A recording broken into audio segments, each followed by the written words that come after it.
Gravando, então. Alguém já ia fazer uma pergunta aí? Quem? Acho que era a Júlia. Não, que já. Não, obrigado. A Júlia nem tá aqui. Ela tá. A Duda? Achei. Deixa eu falar. Sabe aquele treino lá de história que tava em artes? De história que tava em artes? Que eu falei ontem que tava trocado? Você mudou os nomes das atividades? Arrumei isso. Copiei todos de história. Então, beleza. Mas, depois eu dou uma olhadinha aqui. Tá tudo com nome de história? Tá tudo com nome de artes? Não, né? Não. Aqui tá certo, história. Tá certo. Então tá. Bom, mesmo esquema de ontem, a gente tentar corrigir as duas atividades que estão para trás, tá? A primeira é ainda do capítulo 3, referente à independência dos Estados Unidos, né, que a gente estava estudando. E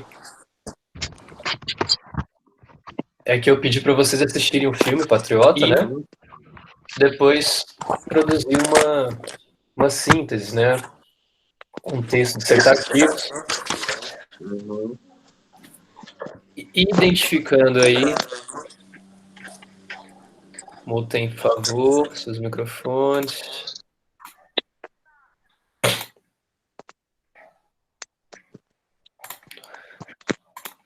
Identificando aí o papel dos escravos, dos franceses e dos milicianos, né, na independência dos Estados Unidos. E pedir para vocês procurar articular aí a motivação que cada um desses grupos, né, para ingressarem nessa guerra, né, nessa batalha contra os ingleses. E bem como os resultados efetivos aí para cada um deles. No final, o que de fato, né, eles conseguiram. Beleza? Quem quer começar aí?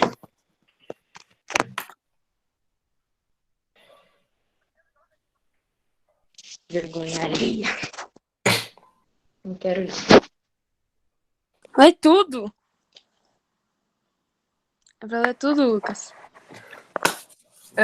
Ou se você achar melhor fazer uma síntese com suas palavras, não precisa ler tudo, mas vamos começar a discussão aí, ver o papel dos escravos, o papel dos franceses e dos rebeldes no processo de dependência. E com isso a gente pode ir comentando coisas sobre o filme também. Não tem... Posso começar? Pode. Com isso, né, a França foi um dos melhores, assim, que participaram, ajudaram muito aos Estados Unidos, mas o que incentivou mesmo os Estados Unidos foi que eles não queriam ser mais dependentes, porque eles queriam mais força, mais fazer o seu destino, não eles serem escravos de alguém. Então começaram a fazer isso. O maior que teve, assim, que foi o chefe desse daí, eu acho que todo mundo conhece, que é... esqueci. Era o presidente dos Estados Unidos primeiro, como que é pra ser?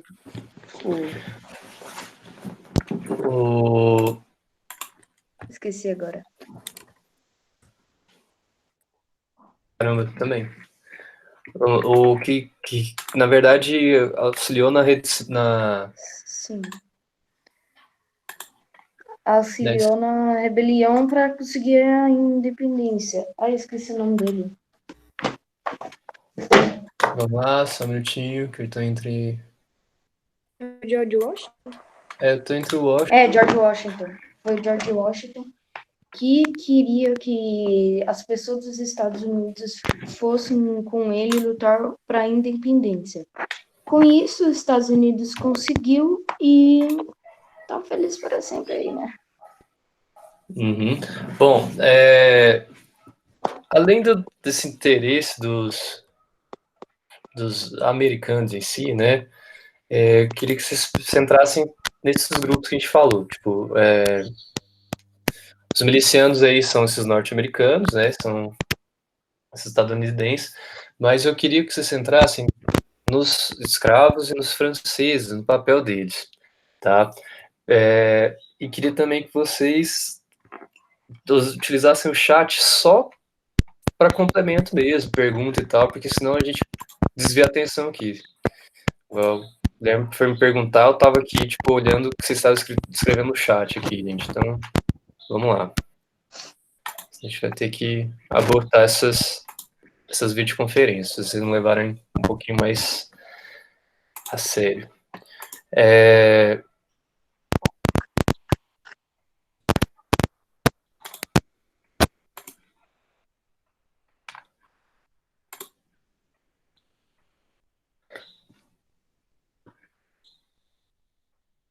Então, vamos lá.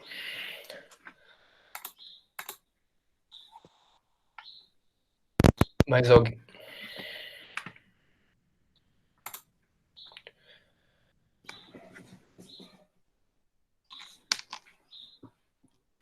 Sobre o filme, o que vocês identificaram no filme do papel desses três grupos aí?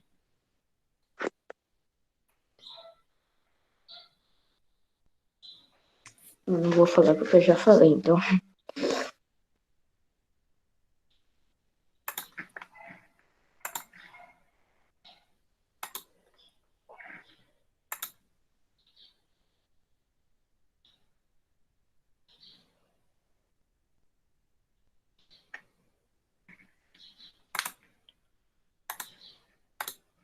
Só consegui identificar dos franceses.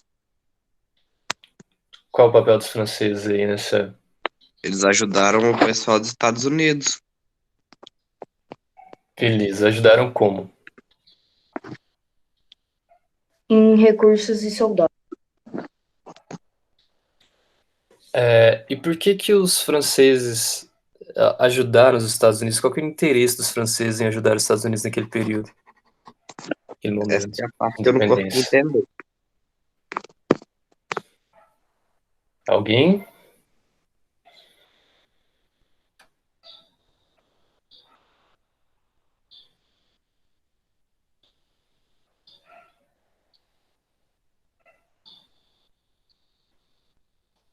Cri, cri.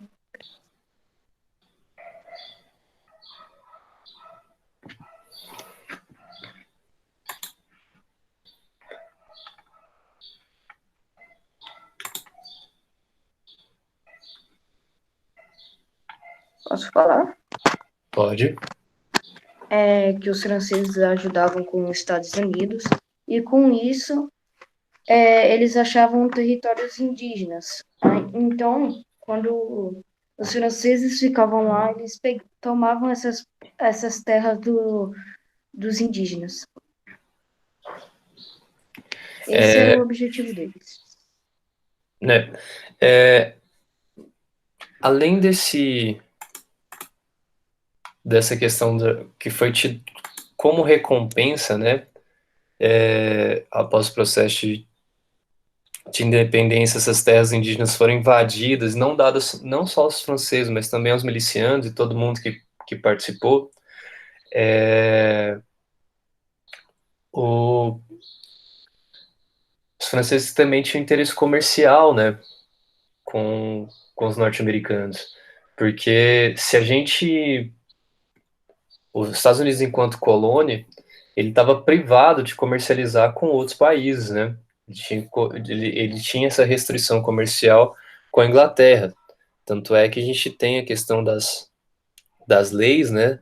E as leis do selo, lei do chá, que a Inglaterra tentou impor aos norte-americanos ali, a sua colônia, e foi esse o estopim ali para aquela revolução, né? Para que eles pudessem se rebelar. Então, além desse interesse por terras, que acabou sendo talvez a maior recompensa ali para quem estava envolvido nas guerras, que foram terras invadidas, né, tomadas dos indígenas, os franceses também, assim como no caso dos franceses específicos, depois a gente fala dos escravos, eles tinham esse interesse também comercial com os Estados Unidos, né? Eles queriam comercializar com os Estados Unidos, tinha interesse econômico aí. E tem no filme, que eu gostaria que alguém relembrasse, tem a figura de um francês lá, né? Que ele é um dos líderes ali. Napoleão Bonaparte. Oi? Napoleão Bonaparte. Não é o Napoleão ali, né? Mas tem um francês ali que participa como um dos líderes ali do Levante, né? Do Levante Revolucionário. E ele tem uma fala muito emblemática. Eu queria que vocês lembrassem essa fala dele do filme. Eu não Com me lembro. do porquê que eles aceitam lutar contra. Por que ele aceita lutar a favor ali da independência dos Estados Unidos? Ninguém se lembra? Eu não lembro. Não sei se eles assistiram, mas eu não lembro. Os franceses? Isso. Aí tem um francês no filme, né? Que é tem uma cena dele que ele vem com aquele traje, né? De guerra, todo pomposo francês. Os caras até brincam com ele, falam não, da roupa dele, né? Que é para última, que ele tá saindo para a última batalha. Acho que. Eu acho que os franceses foram para se vingar contra aquela guerra lá que eles tiveram contra a Inglaterra. É isso, né? É exatamente isso. Então, essa guerra que eles tiveram, né, chamada Guerra dos 7 Anos, que está aqui no livro para vocês, ó. Com a vitória da Guerra dos 7 Anos, a Grã-Bretanha invadiu seu território colonial da América do Norte até o Vale do Mississippi. O objetivo era ocupar as áreas recém-conquistadas da França e avançar em direção ao oeste. Vários povos indígenas que viviam na região, porém, uniram-se contra as investidas coloniais utilizando táticas de guerrilha. Essas táticas de guerrilha, né, são um tipo de guerra não convencional, que se caracteriza pela ocultação e pela extrema mobilidade de seus combatentes. Sem armas potentes, os guerrilheiros recorrem a ações de emboscada e ataque surpresa, numa guerra de resistência que obriga o inimigo a lutar por um tempo bem maior. Então, isso fica muito claro no filme. Como que aquele pequeno grupo ele consegue ir vencendo, né, saqueando, tomando armamentos, tomando mantimentos dos ingleses, né? Porque eles conheciam o território, se escondiam, né? Muito bem, e atacavam de surpresa o, o exército inglês, os ingleses, né? Os indígenas. Bom, oi. Lucas, tem uma característica aqui, isso aconteceu na Guerra do Vietnã também, não foi? Exatamente. Os Estados Unidos, nesse primeiro momento, utiliza para se desvencilhar, né, da Inglaterra, mas depois ele é vencido, né? Por mais que a história e os Estados Unidos não aceitem esse termo, mas ele é vencido pelos vietnamitas, né? Derrotado pelos vietnamitas, que utilizavam da mesma tática, né? Os vietnamitas, no caso, eles faziam escavações subterrâneas, às vezes, e saíam, tipo, deslocavam, atacavam por trás, a inglesa, a norte-americana passava, eles atacavam, depois passavam de novo e atacavam do outro lado, os caras ficavam perdidaços, assim. Mas voltando aqui para a independência dos Estados Unidos, essa tática de guerrilha fica clara ali no filme, né? A gente vê eles saqueando, né? Inclusive tem aquela cena em que prende o filho, né, mais velho do Mel Gibson lá, e ele vai com mais dos dois filhos, 3 filhos menores, e eles mesmo emboscam uma tropa inteira para poder salvar o seu filho mais velho. Então ali fica claro essa questão deles saberem conhecer o território e poder fazer uma emboscada. Quem não conseguiu assistir o filme, parece que todo mundo. Eu não consegui, o site não dava, era pirata e consegui. Tinha 2 links. E tinha Eu aquela. também não consegui, não. Eu entrei nos Gente, dois, eu não tentei, entrava. aí eu O não filme não carregava. filme, só que o dia que o filme ia passar lá na Sky, era meia-noite, aí não dava pra assistir. Uhum. O Telecine tinha que pagar. A outra Eu nem possibilidade era tenho Skype. alocar mesmo, pelo YouTube e tal. A outra Eu também possibilidade queria, era. mas só tinha partes, eu não conseguia achar direito ele completão. Não, no YouTube você consegue assistir ele completo locado, né? Você tem que pagar, você tem que locar, não sei, mais ou menos, acho que eram uns 8, 9 Um reais. dia passar esse filme, eu vou tentar assistir. Meu pai disse que ele é bom. É excelente, excelente.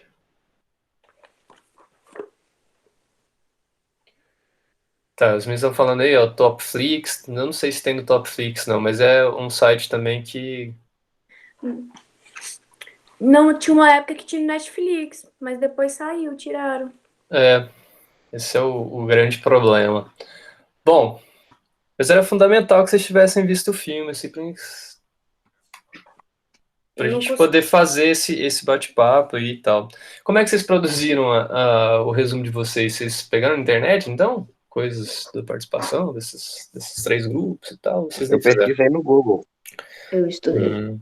Eu fiquei olhando pro livro, fiz uns vídeos. Mas o filme você não conseguiu ver também, Guilherme? Não. Ok. Deu um trabalhão pra achar os negócios lá, porque o Google não aparece direito. Uhum. Bom, então vamos caminhar aqui para a gente poder responder essa questão. Falamos dos franceses, outra coisa também que fica clara é a fala, que eu acabei não falando do artista francês lá, do artista francês lá, do militar francês lá que estava apoiando. Ele era um cara que já tinha lutado na Guerra dos 7 Anos, né? E estava ainda nos Estados Unidos. E aí, no momento lá, ele fala que é, que é sempre um prazer lutar contra os ingleses, né? Devido já a longa história de batalha entre essas duas nações, né? Então, ele é questionado por que ele está lá e ele fala que é basicamente pelo prazer de lutar contra os ingleses. É, vingança. Vingança. Bom, e os escravos? Os escravos lutam também. E por quê? O que eles. Qual que era a promessa que se tinha para os escravos após a Possivelmente independência era dos Estados liberdade. Unidos? Possivelmente era liberdade. Sim, e como é que era que se dava essa liberdade? Eles tinham um prazo para lutar, eles tinham um tempo de luta, eles tinham que ganhar essa guerra, como é que era? Eles tinham que ganhar essa guerra propositalmente. E eles, se eu não me engano, tinha uma recompensa, não lembro direito. Tinha o quê? Não entendi. Recompensa, tipo isso. Uhum. Essa recompensa era a promessa dessa liberdade, né?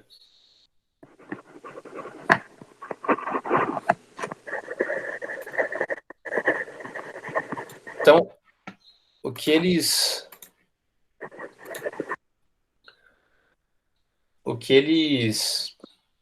prometiam aos escravos era que se eles lutassem pela independência dos Estados Unidos, eu não lembro agora exatamente por quanto tempo, mas eu acho que era cerca de 1 ano.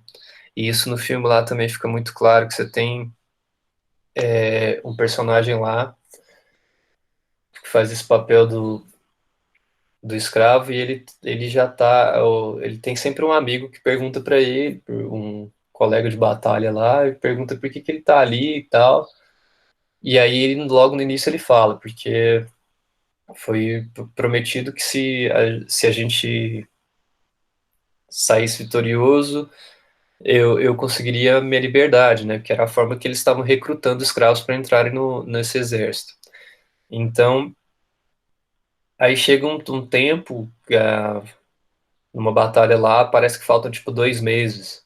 Aí depois passa um tempo na batalha e fala, você já venceu o prazo, você já pode sair. Mas ele fala, eu não saio daqui sem derrotá-los, né? Sem derrotar os ingleses. Então ele continua, vai batalhar até o final, né? Para conseguir a independência dos Estados Unidos. Então, assim, o que o filme quer trazer é essa visão de que os escravos também tinham esse sentimento de pertencimento à nação, né? É, eles já estavam também imbuídos desse sentimento da nação norte-americana, né, no estadunidense. E por isso que eles lutavam, não só Qual é, pela, Jesus? Voltou mais cedo? não só pela sua liberdade, né? Tipo, só que o que a gente vê no final com relação aos escravos é que a gente não tem aqui. No entanto, ainda a Declaração de Independência iniciasse afirmando que todos os homens são criados iguais, na prática valia a tradição assentada em uma visão patriarcal e elitista da sociedade. Todos os homens significam indivíduos brancos, livres e do sexo masculino. Por essa razão, os negros não foram libertados. As mulheres continuaram excluídas da atividade política e os indígenas continuaram a ser vistos como um estorvo para o crescimento econômico do país. Então, chegado o final dessa batalha, né, dessa guerra e da independência, por mais que esses escravos pudessem terem algum título, né, algum reconhecimento enquanto libertos por ter lutado pela independência, às vezes se ele mudasse de estado, mudasse de localidade, ele poderia ser capturado e ser posto à condição de escravo novamente. Isso porque a gente ainda tinha, nesse período, e a gente vai ter durante muito tempo nos Estados Unidos ainda, depois da independência, a divisão entre o norte e o sul, onde o norte pensa de forma abolicionista, né, burguesa, industrial, e os Estados Unidos do Sul é totalmente escravocrata e ruralista, né, dessas que baseado no latifúndio mesmo, né, nos regimes de plantation, e dependiam dessa mão de obra escrava, na visão deles, eles dependiam dessa mão de obra escrava para continuarem seus negócios. Então, é só com a abolição da escravidão mesmo, nos Estados Unidos, depois de muito tempo, que esses escravos realmente vão conseguir a liberdade, né? Então, o fato deles lutarem pela independência dos Estados Unidos não garante, como um todo, a liberdade ou a abolição da escravidão, tá? Isso tem que ficar muito claro para vocês. Pelo menos em um estado vai garantir, né? Em alguns lugares. Em alguns lugares você conseguia, né? Tipo, estados que já mais ao norte, que tinham essa mentalidade abolicionista. Mas nada também os impedia de serem capturados novamente, unicamente pela condição de serem pretos, né? De coloração escura. Nesses estados aí ainda tinha gente que capturava? Eu não sei te dizer assim, exatamente se tinham pessoas que capturavam nesses estados. O que a gente tem aqui, tipo, de leitura é que o norte era mais brando, era mais tranquilo e tal. Mas se eles saíssem para outros estados, eles correriam esse risco.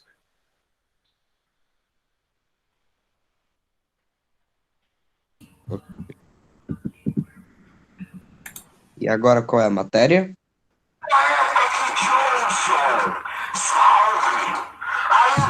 Barulho. Sempre tem um engraçadinho.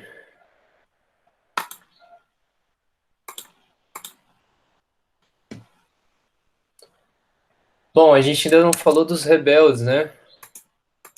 Desses rebeldes milicianos. A gente falou dos franceses, falou dos escravos, mas a gente tem esses rebeldes milicianos também que têm um papel fundamental. Por que eles recebem esse nome de milicianos, primeiramente? Acho que é porque eles vêm de algum país.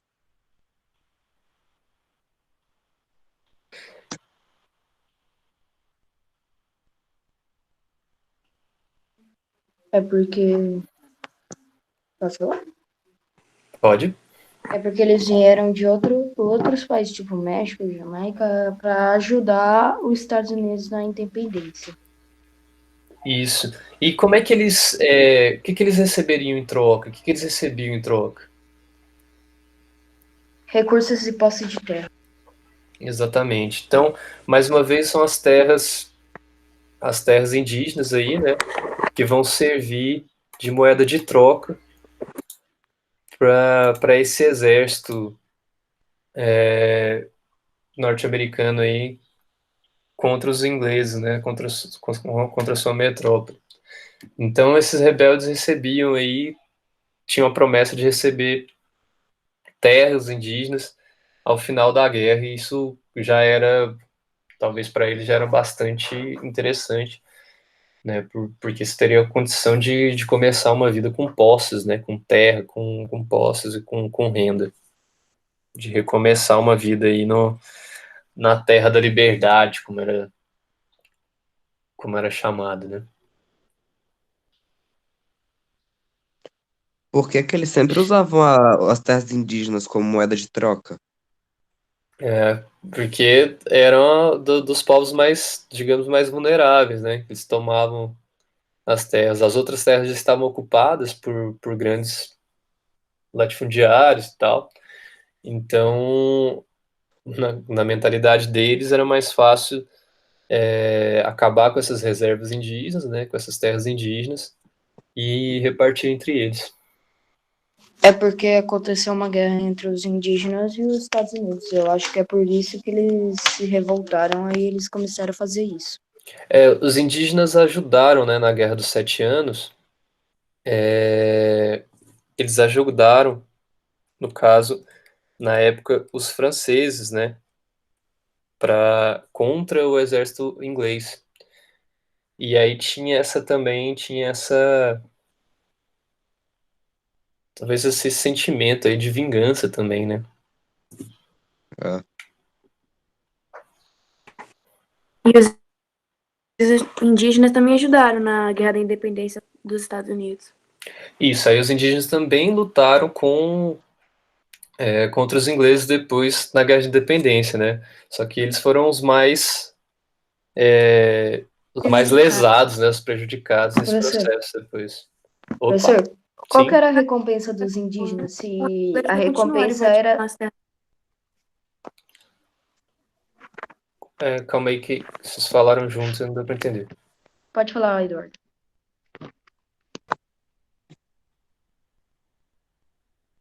Ah, tá, deixa eu falar. Tá. Professor, assim, o que que os indígenas ganhavam de recompensa? Que a recompensa era terra de indígenas. Então, nesse caso, os indígenas foram os mais lesados mesmo, não receberam nada, né, em troca.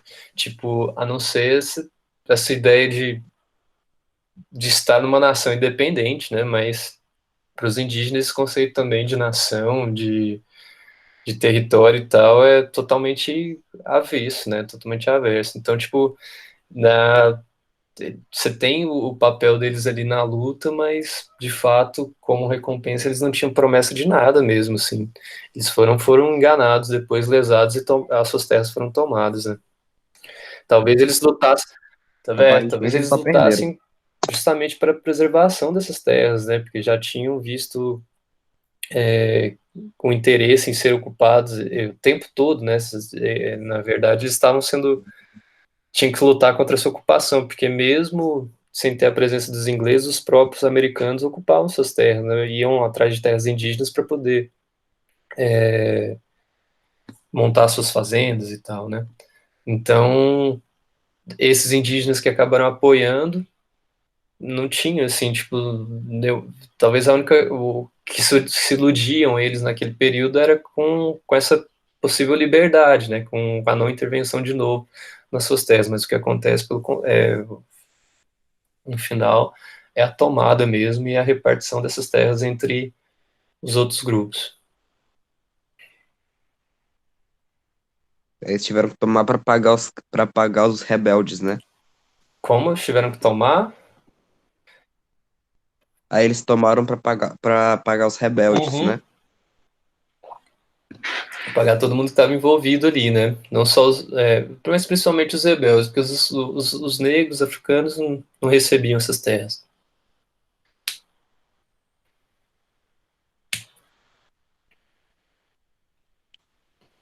Vamos lá? Vamos para a próxima? Bora. Então, Bora. Revolução Francesa.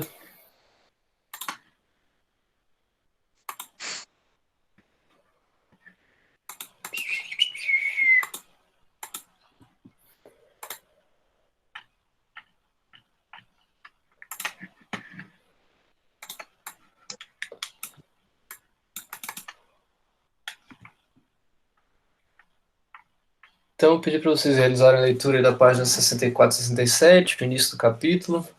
Assistir esse vídeo aí que faz um resumão.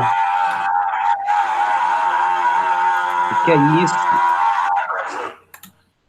O que é isso?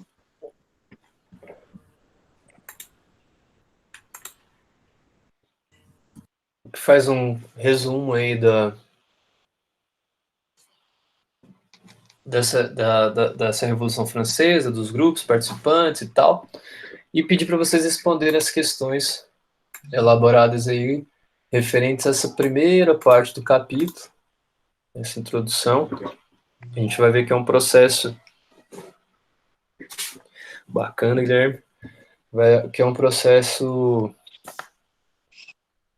talvez assim, dos mais importantes, assim, de levante popular, né, de revolução, que depois vai inspirar vários outros movimentos, é esse caso específico da Revolução Francesa, que realmente destitui o rei e muda totalmente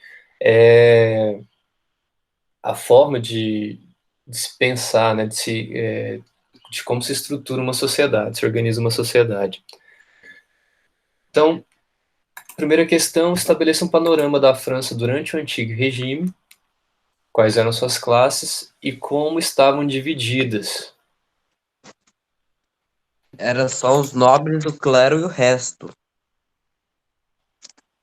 Isso. Era o primeiro estado, Eu fiz segundo uma estado e terceiro pirâmide. estado. Eu fiz uma pirâmide que com 1% são os cleros, que são as pessoas que são a família real. Aí 2% os nobres, que são as pessoas ricas, que estavam perto de ter um poder um pouco maior, um local que se localiza todo o poder dele. E 97% da população era trabalhadores e burgueses. Isso. Então, assim, esse percentual é um pouco complicado a gente medir ali, né, tal. Mas se a gente for dividir essa pirâmide, a gente vê que o topo dessa pirâmide está representado entre o clero e a nobreza, né? Então, o clero, é importante assim, tipo, o clero é a igreja, né? As pessoas pertencentes à igreja, que tinha um papel tanto cultural, na influência cultural, né? Toda na forma de pensar e também de governar ali, que eles também estavam muito ligados à política também, né? Junto com a nobreza. A nobreza, a gente tem a figura do rei, né? E toda aquela galera, a corte, que está ali em volta do rei, né? Que são as pessoas que ganham os títulos de nobreza, que são geralmente pessoas ligadas a atividades militares, né? De defesa e papapá. E aqueles bajuladores mesmo, que são as pessoas que bajulam o rei e tal, e recebem Adjudicam os terras, impostos. recebem terras, recebem tudo, através dessa ligação que se tem, né, com a figura do rei. E o restante ali é a massa mesmo, né, a população, são os camponeses, são os comerciantes, né, os burgueses que estavam nascendo, né, e que são eles que vão fazer essa essa virada, né? Vão fazer essa revolução. Porque geralmente o pessoal de baixo tinha muito imposto e coisas assim, e tinha muito imposto, enquanto a parte de cima só tinha luxo. Aí eles fizeram a revolução por causa disso. Exatamente, essas classes, né, da parte baixa da pirâmide, da que sustenta a pirâmide, realmente sustenta, né, as outras classes. É porque, Então eles Vai lá, podiam né? ter feito antes. tipo, todo mundo tava. Os trabalhadores burgueses não eram tão ricos, eles estavam numa classe muito baixa, eles eram pobres. Aí eles tentaram falar com o rei para tentar ajudá-los. Aí o que, que o rei fez para ajudar na economia? Ele aumentou os impostos. Aí os trabalhadores burgueses se revoltaram e começaram a revolução. Exatamente. Bom, então a divisão aí básica é essa pirâmide, né? E vocês já apresentaram quais são as classes, como elas estavam divididas. Beleza, temos a questão respondida. A questão 2, como as ideias iluministas foram difundidas em território francês e quais consequências dessas ideias para o governo absolutista de Luís XVI? Então, a gente tem uma presença das ideias iluministas aí. Como que elas foram passadas? Como que elas repercutiram? Né? A gente já estudou o iluminismo em outros capítulos. E quais as consequências que a gente tem para o governo absolutista? Vai lá. Posso falar? Pode. Para aumentar os impostos para conseguir aumentar a economia. Com isso, os camponeses ficaram revoltados e começaram a revolução. Gente, eu tô vendo aqui que estão pedindo para parar o chat e tudo mais. A dica que eu dou é que vocês participem aqui, e as pessoas que estão... Eu já realmente já perdi a paciência, já não estou falando mais nada, vocês já devem ter visto pela minha... Então, tipo, concentrem aqui nas respostas e tal, e esquecem o chat. Tá? Professor, posso falar a minha segunda aqui? 3.2 do Sim. Ideia Iluminista? Uhum. Haviam muitos panfletos nas ruas divulgando essas ideias. E com o passar do tempo, as ideias começaram a ser discutidas e a se expandir em consequência, assim difundir. Aí eles começaram a difundir tudo. Exatamente. Tinha nessa panfletagem, tinha essas ideias começaram a circular, né, por veículos de mídia, né, naquele período. Então, ideias como igualdade dos homens perante a lei, a defesa da razão, né, como guia de todas as ações e instituições humanas, né, entre elas os governos. Essas ideias começaram a repercutir, as pessoas começaram a comentar, né, e isso vai chegar, né, vai chegar como um certo problema, né, para as ideias de um governo absolutista, né, que tinha... qual que é a ideia de um governo absolutista, gente? O que ele pensa sobre a forma de governar, como que ele age? Que o Tenta ficar poder só o rei no tinha que comando ficar fazendo tudo tudo que na ele mão quer. do rei. Isso, exatamente, que o poder, né, emana das mãos do rei, né, por intermédio divino, né, toda uma justificativa aí, Ele faz o que ele quer. e ele acaba fazendo o que ele quer, né, então, esses... Ele, o rei falava que ele era a representação de Deus na Terra. Exatamente, intermédio ali, né, dessa figura divina na Terra. Fake news. Bom, então, aqui a segunda parte da pergunta, quais são as consequências dessas ideias para o governo absolutista? O que acaba acontecendo com esse governo absolutista, então?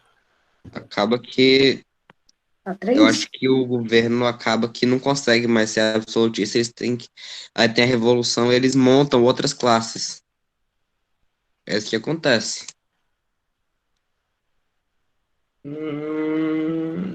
A gente pode melhorar aí. Qual é a número 3? Sim. Não, é a 3.2, só que a segunda parte dela, as consequências das ideias para o governo absolutista. Quais são as consequências das ideias iluministas para um governo absolutista? Acho que assim fica mais fácil vocês responderem, né? O Perda de Lucas. poder. É bem por aí. Vai enfraquecendo, né? Essas ideias. É isso que eu falo. Então, o controle do Estado absolutista, né? Principalmente sobre a produção, o comércio, ele torna-se um empecilho assim, para o desenvolvimento econômico. As pessoas começam a ver isso, que a forma como o governo gastava muito dinheiro, né, e recolhia um monte de impostos e não reinvestiu na população, as pessoas começam a ver isso. As ideias iluministas vão influenciar para que eles rompam com essa modalidade de governo. Beleza? Belieus. Então, a gente tem pouquíssimo tempo aqui, mas vamos tentar terminar. Qual o panorama social francês que antecede a tomada da Bastilha? E o que a queda representou naquele instante para os franceses, né? Então, qual que é o panorama que a gente tem ali para a queda da Bastilha, Valéria? Que o povo francês criou uma revolução para não a desigualdade social e aumentar custos, que deixou revoltado, pois não havia nada a comer. Lucas, Sim? eu coloquei a criação da Assembleia Constituinte, não sei se está certo. Aí depois... não, mas assim... Ele tá aí como uma parada que antecede a queda da Bastilha, mas eu quero saber mais do panorama social ali que antecede. Como é que estava a vida, né, desses franceses? Posso falar? Pode ser. O panorama social era uma crise econômica e política que a França enfrentava no final do século XVIII. Não, 18. Representava uma tensão política. Isso, exatamente. Então, tinha uma crise de desabastecimento, né? O custo de vida estava se tornando muito alto, aí haviam saques de mercados, armazéns, né? E era difícil para as tropas reais, absolutistas, conter, né, esse levante. Tanto é que a própria Bastilha, que era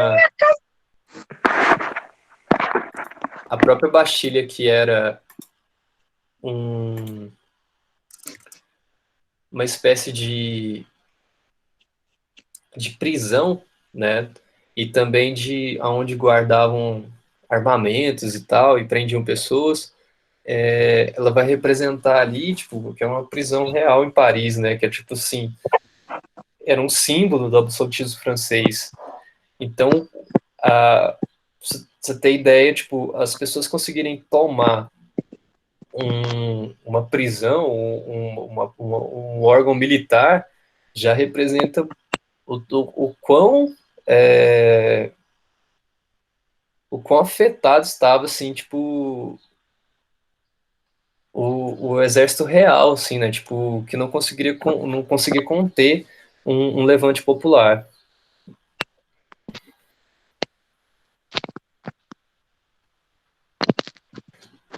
Então, assim, a segunda parte da questão aqui, o que a queda da Bastilha representou naquele instante para os franceses? Ela representa essa força popular, né? Então, o Paris sofre uma onda de violência que as autoridades não conseguem conter, né? Então, ela representa esse levante popular mesmo, dos mais emblemáticos levantes populares, né?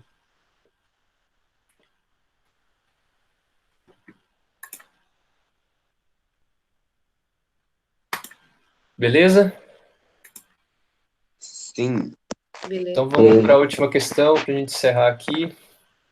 Descreva a importância da Declaração de Direitos do Homem e do Cidadão ressaltando o seu papel na modificação radical da sociedade, Posso dando falar? fim, só terminar, dando fim às bases do sistema feudal praticados pelo antigo regime.